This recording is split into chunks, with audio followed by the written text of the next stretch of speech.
Welcome to PsychSpeak. I'm Shahidrah and It's Mandalin Wright. we are going to be talking about 7 reasons why people stay in a domestic violence situation. Stick around, you don't want to miss this.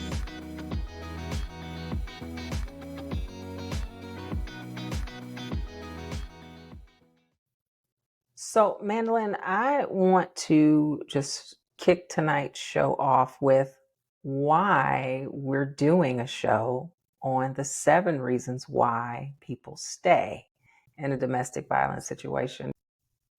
I think this is really important because I know that a lot of people will look at a situation and they're like, I would never stay. I would never be treated like that. And you really don't know what all that person is going through. So I think this is one of the biggest questions I think that needs to be answered, because the people that are in these situations really need some understanding and support. And this is definitely not an extensive list. We did choose 7 reasons because on average, a person will leave and go back 7 times. That is the average. So I thought that that would be a good number to choose, 7 reasons why.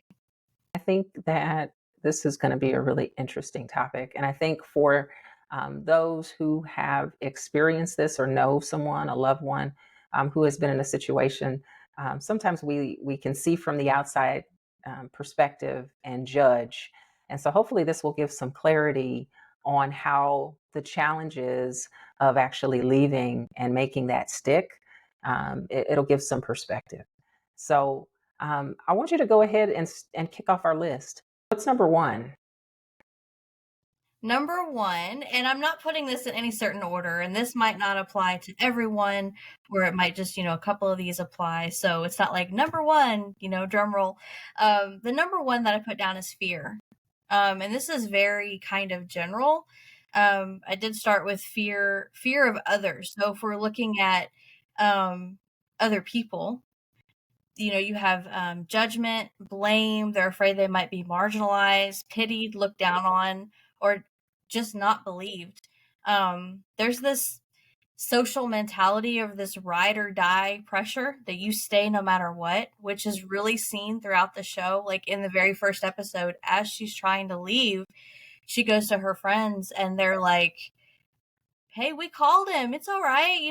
Just you guys can work this out. And her mom's the same way. So you see that in the show immediately, that, there's this mentality of you need to stay. You can work it out. And I don't think that people really know what all is really going on. So there's that fear of not having any support, not being believed. Yeah, I think in the show, we see a couple of different instances where this dynamic plays out. I think fear is, I think, one of the biggest factors that someone who is going through making a decision to decide to go back or ends up going back multiple times, that may be one of the root issues. But yeah, so lack of social support and understanding makes it more difficult to face the struggles that people are going to have when they leave. There's a whole list of struggles, which of course, we'll get into that. Lack of a legal advocate, because the social system is very complex. So if they don't have that support too, it could be really scary, especially if there's kids involved. If the Yeah. person is married, it's a little more complicated as well. And then there's the fear of the partner. There's threats, regarding if they have pets as well. Pets can be abused. There's not a lot of options for them to escape with them, and they're part of the family. And then the children, threats on their lives. Statistics show that a person is more likely to be in a life-threatening situation after they leave. So the week or so afterwards is when it's the most dangerous. So fear, definitely number 1. So it's kind of covering, all of those different things there. Yeah, I love how you talk about the legal advocate. I think one of the lines that stands out in my mind is when she says, "I got me a big old fancy lawyer."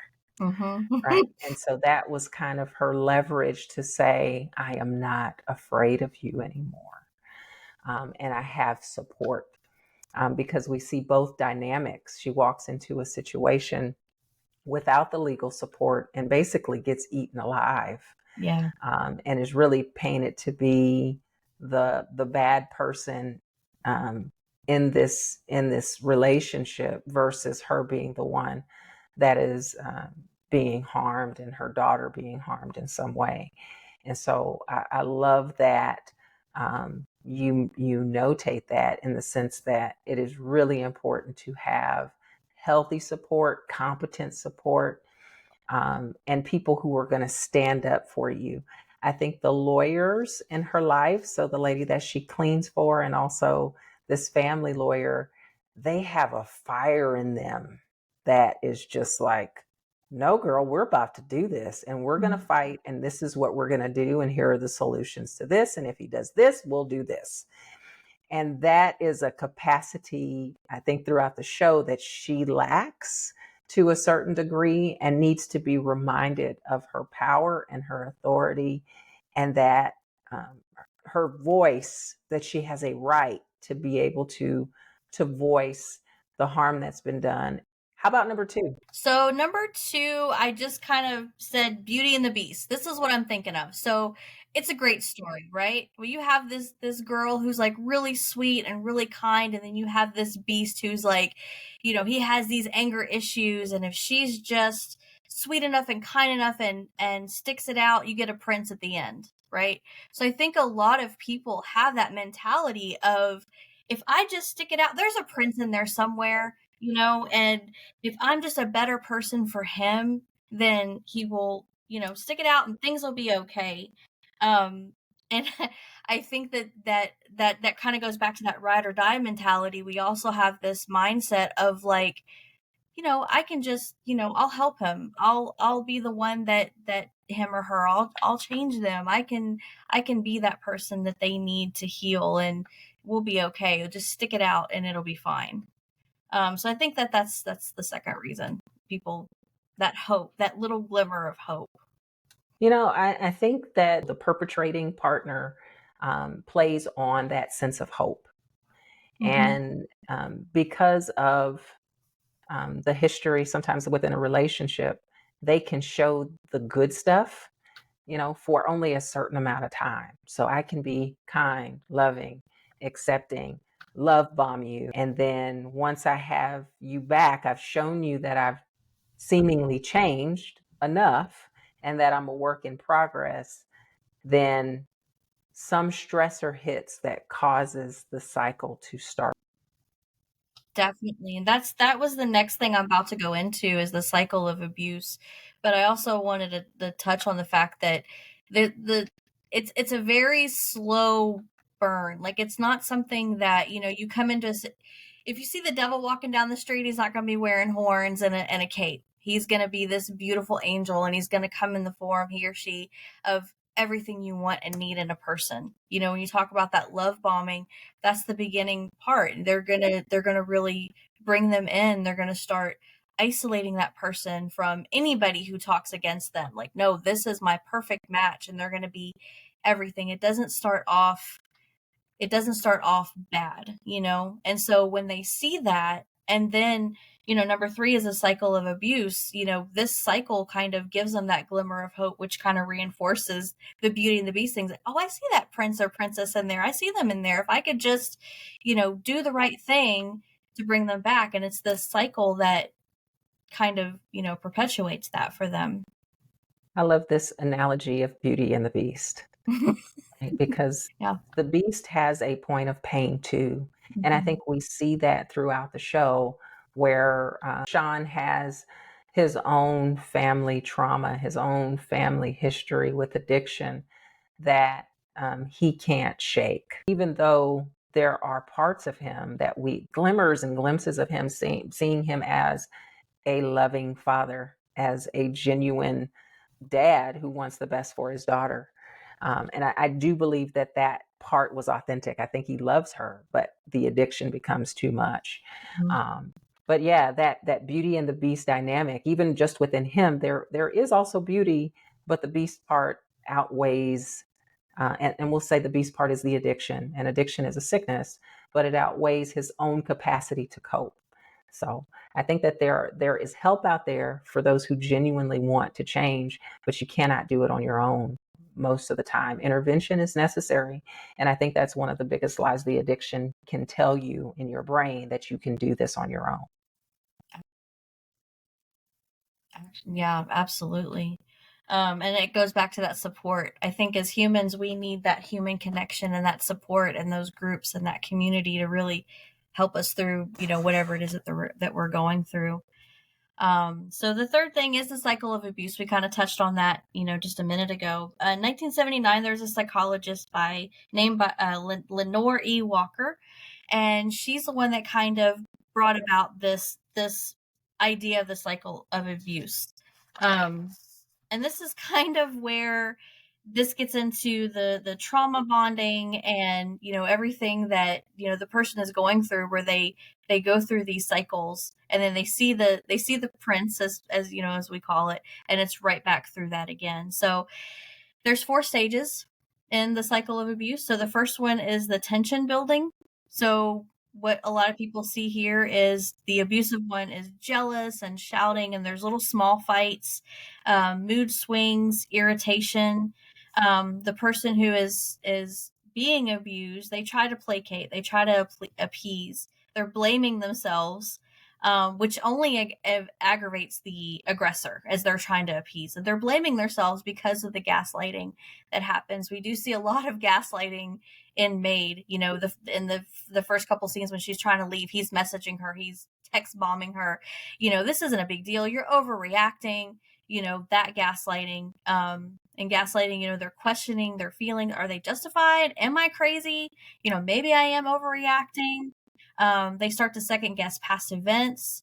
This is all your fault. They start to think that it is their fault and something is wrong with you, which he does that a lot too. He runs into her at the bar and he says there's something wrong with you. So during that tension building phase, that's kind of everything that's happening, and they're starting to blame themselves. They're like, okay, if I'm just appease, I can calm him down. This is all my fault that he's getting upset. This is the cycle that it kind of goes through. And I think we see this cycle play out a few times throughout the show, different components on how long each stage actually lasts.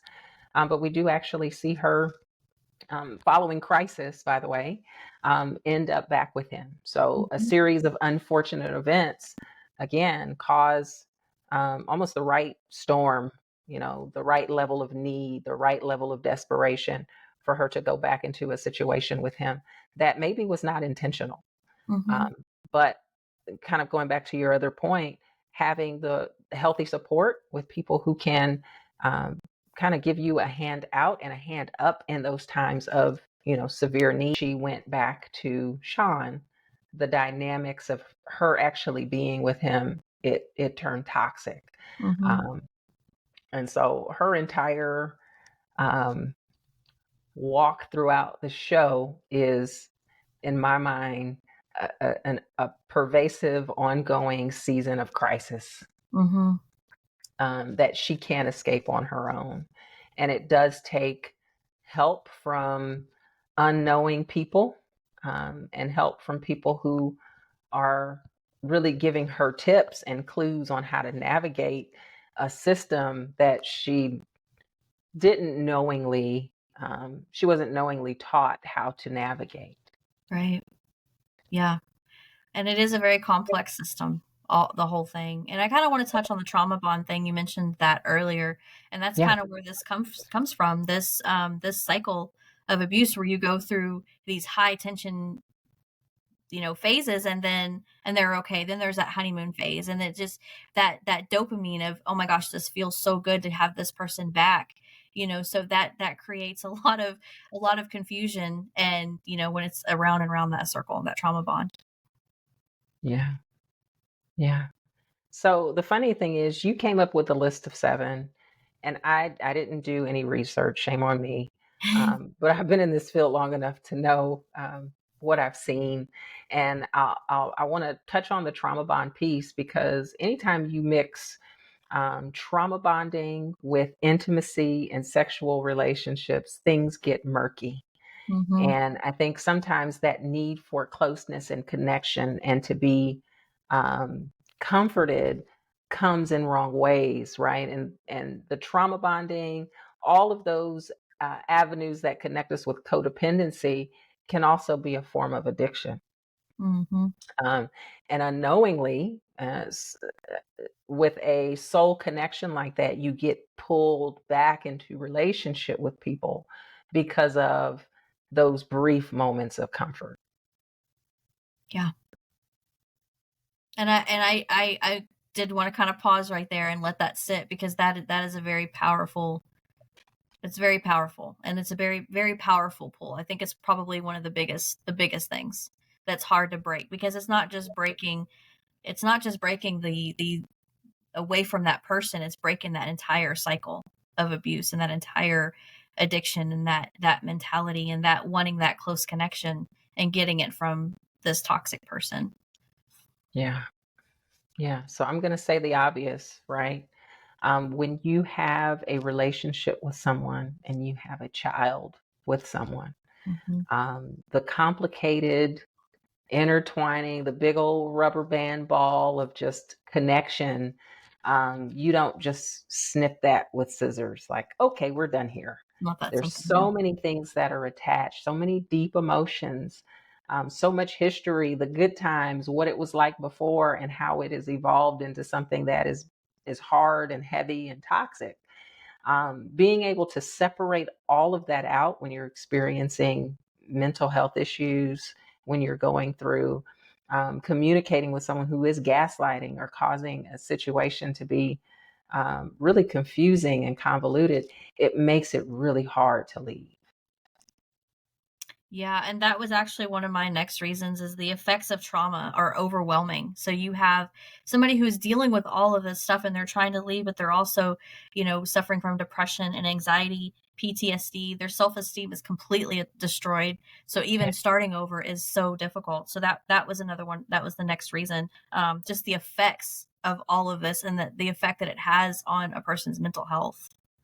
5, just it's finances, okay? I know money can't buy happiness, okay? But it can get you some freedom, you know? Yeah, I If can. if you are struggling with finances, especially if the other person has control of the money and has, like we kind of saw that on the show too. Like she got to a point where she had a phone, she had a car, she had a job, she had her own money, and then slowly it was so slow and so subtle that all of a sudden she's standing there with nothing. Her car's gone, her cell phone's turned off. She has nothing. And I don't even think she realized how it happened. It just did.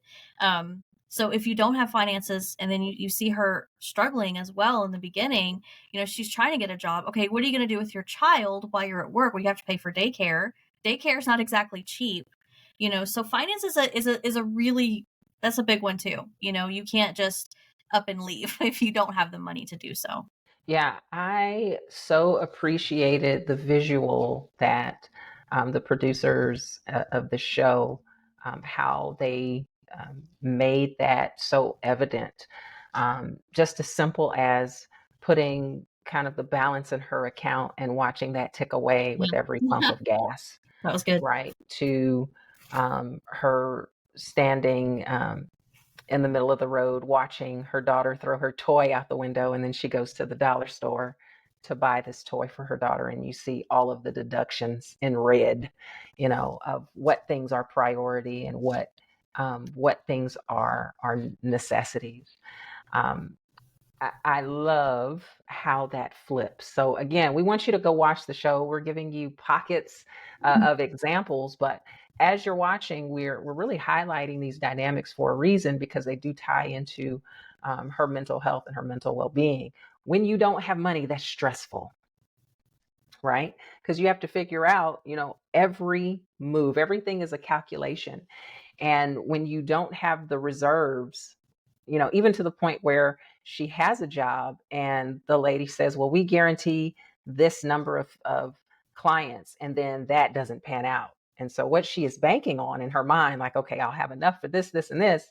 And then there's no shows, there's cancellations, there's things that she wasn't counting on, but the need is so great that she ends up doing some things that are um, not honest, right? And cause kind of a fallout later on throughout the show. But Mhm. yes, finances are huge. What I was going to say so I can keep with my train of thought, is that at the end, how they depict her actually coming out of what I would call the financial pit. She starts her own business, and then you start to see the increase for the first time in her life. She's seeing, like, I Yeah. finally am on top, right? I'm not calculating from the bottom. I'm operating from a place of I have what I need and I can help, myself versus, you know, be at a place of deprivation or rely on other people. Mhm. And it's so hard to and it's not just her by herself. If you have children that are depending on you, especially little ones, they got to eat. You got to have a place to stay, and that's very hard. Yeah, but I do love that part in the show. I was like cheering, "Go girl!" Yeah, that where she was working was not easy. The jobs that she was doing was not easy, and Yeah. she was getting there, and to see that increase in her finances was pretty amazing. Yeah. Yeah. Yeah. I'll say one more related to finances. And I think this is the beauty of the shelter and just the divine wisdom to help women, because this was a women's shelter, but to help them reacclimate to everyday living to the point where they had a store. Now, the Mhm. store didn't cost anything, but just to simulate what the interaction should look like. You go and you choose what you want. You choose the pants or the shirt that's in your favorite color. You choose the things that are going to be necessary, but also maybe a few wants that you have for your kid. Now, this whole store is full of donations, but they make it appear as if this were a real life situation. And if you were to pay for it, there was a cashier, a cash machine, a lady who's running the store, and the simulation of you will recover, but you got Mhm. to start somewhere. Yeah, and I think that beautifully depicted the PTSD part of it too, where you don't even remember Yes, your favorite color, like it takes you a while to even come back from that. And then just the deer in the headlights look of all this stuff that Alex had where she, the first time they come in, they can't. Like they're just her just system is mentally. overloaded. Yeah. So the next one we kind of talked about, and in our introduction, we talked about multi-generational processing, which is just stuff that's handed down from generation to generation. And I know the lady at the domestic violence place had talked about this too. Um, if you're abused when you're growing up or you've seen abuse, and they showed this in the show that her mother was actually abused by the father, and it's just replaying that people may not even realize they're being abused, especially if it's not physical. There was a part where Alex was like, "What am I going to tell them? He hasn't hit me." But that's still abuse. I don't think a lot of people realize that. You can never have a mark or a scratch or a bruise or a broken bone on you, but you're still being abused. And I don't think people take that as seriously sometimes. Some people may believe that it's better for the children to have both parents in the home. So they have that mentality of I have to stay because mom and dad, we need both of them here. And also there's sometimes there's religious beliefs. Leaving is just that kind of goes back to what we were saying before about the ride or die mentality. You stay no matter what. And a lot of religions believe that there's so much shame in leaving, even if it's a toxic situation. It's shameful. That's a great point. I agree with all of that. I think a part of the hardest component of that is the theme of being judged. Am I doing the right thing? And I think that question comes up frequently for a lot of people who are making big decisions and having to fight for the reasoning for why those decisions need to be in place. Because emotional abuse, verbal abuse, it is not necessarily seen. It is, but it isn't, right? It's Mhm. it's hidden abuse because there is no lasting physical evidence if you don't know what that physical evidence looks like following emotional abuse, because it's there, Mhm. um, but it's also easily downplayed. So I'm gonna pull on one of the examples from the show, where at the end the lawyer says, "Hey, can you find people who can vouch that you were emotionally abused, that they were there?" And she goes to her dad, who is a former abuser himself, and she says, "You saw it." And he says, I don't know what you're talking about. I didn't. I saw a couple who was going through a rough time." Mhm. And so I think for how you may need people to see what is actually right in front of them, There are so many dynamics depending on their history, their experience, their level of fear, uh, the role that they play in your partner's life. And so her dad's role really was more aligned with her boyfriend than it was with her. And so finding those allies who are going to stand up and use their voice to back you up may be few and far between. But Mm-hmm. you're 100% correct. It is definitely hidden for a lot of people, and all of these examples are kind of coming to my mind right now. Even when she is in the courtroom, the judge says, "Have you ever filed a police report?" And she's like, "No." "Have you ever gotten a restraining order?" "No." Right? So all of these things that kind of depict what abuse is and what people who have a frame of reference and competence on how the system works would do if they had help and if they had support and if they had, um, I don't want to say a lack of fear, but they're vigilant, but they're willing to say, yes, this happened to me. I think for a good bit of the first part of the show, she was not even willing to admit that what she was experiencing was abuse and it was happening directly to her. Yeah. Yeah, it took her a little bit. She finally got that at the end that, yes, you abused me, you emotionally abused me. She finally accepted that. It did take her a little bit of time to do that. And the final reason that I have on here that, the final reason I have is the, Drum roll, please. yes, resources, knowledge, help. Like they're like, okay, yeah, I'm being abused. Okay. And now you've listed all these reasons. I didn't even think of that one. Yeah. Finances. What am I going to do? People are hearing all that and they're like, yes, this is why. And it's like, okay, now what do I do? And I do have a couple of resources here that I want to give. There is a hotline that you can call. It's for domestic violence, where they will give you all kinds of resources in your area. The number is 1-800-799-7233. And there's also an app. It's called My Plan app. This was created by survivors for survivors at Johns Hopkins University. It's a really cool app. It has a lot of different. It'll help you assess your abuse. It'll tell you what kind of abuse you have. It includes resources, a safety plan, tips for a safety plan, tips for technological safety, because if you have someone who's abusing you, they might be looking at your phone. What's really cool about this app is you can actually change the icon on the screen, so they can't even tell what it is. You can choose what you want on there, and it's free for um, Android and Apple users. And you can just download it onto your phone. And it has a lot of good resources, a lot of good tips on there for you. Those are wonderful resources.